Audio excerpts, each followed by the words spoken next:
বারাসাত লোকসভা দেগঙ্গার কদম্বগাছির ৬১ নম্বর booth, সেখানেও কিন্তু পুনর্নির্বাচন এবং সকাল ৭টা থেকে সেখানেও ভোট গ্রহণ প্রক্রিয়া শুরু হবে এবং ইতিমধ্যেই ১ ঘন্টা অতিক্রান্ত হয়ে গিয়েছে। সেখানকার ছবিটা একটু জানার চেষ্টা করি। সত্যজিৎ চক্রবর্তী রয়েছেন টেলিফোন লাইনে। সত্যজিৎ, কি ছবি নজরে আসছে?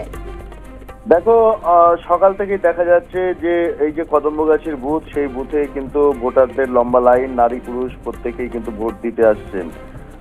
এবং তুমি জানো যে ভোটের দিন কিন্তু এই বুথে একটি গন্ডগোল হয়। সেই গন্ডগোলটা হচ্ছে তোমার এখানে দেদার ছাপ্পা হচ্ছিল, ঠিক সেই রকম ভাবে কিন্তু একটা রিপোর্ট জমা পড়ে এবং তৃণমূল রিপোল চায়। তো সেইটা মেনেই কিন্তু ভোট হচ্ছে।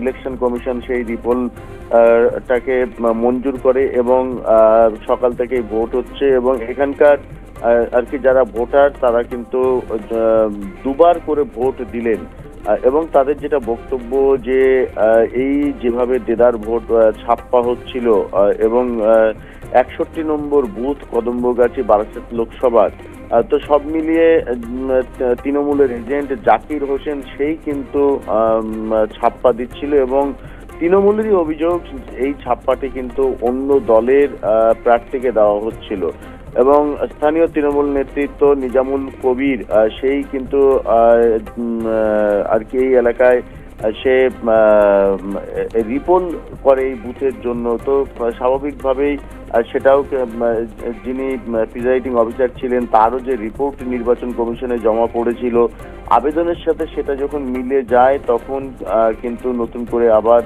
ভোট গ্রহণের সিদ্ধান্ত নেয় নির্বাচন কমিশন। সকাল থেকে ভোটাররা আসছেন, ভোট দিচ্ছেন, চলে যাচ্ছেন এবং কি এলাকার বেশ কিছু ভোটারদের মনে কিন্তু এই দুবার করে ভোট দেওয়া নিয়ে একটা ক্ষোভও আছে, কারণ তাদের কর্মে কিন্তু ব্যাঘাত ঘটেছে। তো সব মিলিয়ে এখন দেখার মোট ৭১৫ জন আর কি ভোটার আছে এই বুথে। তো তারা কতজন ভোট দেন এবং কতক্ষণে ভোট শেষ হয় সেটাই দেখার। একেবারে নজর থাক সত্যজিৎ, আপাতত তোমাকে ধন্যবাদ। আজ রাজ্যে ২টি লোকসভা ২টি বুথে পুনর্নির্বাচন। আমরা মথুরাপুর লোকসভার কাকদ্বীপে ২৬ নম্বর বুথের ছবি আপনাদের সামনে সরাসরি তুলে ধরছিলাম। সেখানে ১ ঘন্টা অতিক্রান্ত হয়ে গিয়েছে, যদিও এখনো পর্যন্ত ভোট গ্রহণ প্রক্রিয়া শুরু হয়নি, তবে ভোটারদের লম্বা লাইন নজরে এসেছে, মহিলাদের লম্বা লাইন নজরে এসেছে।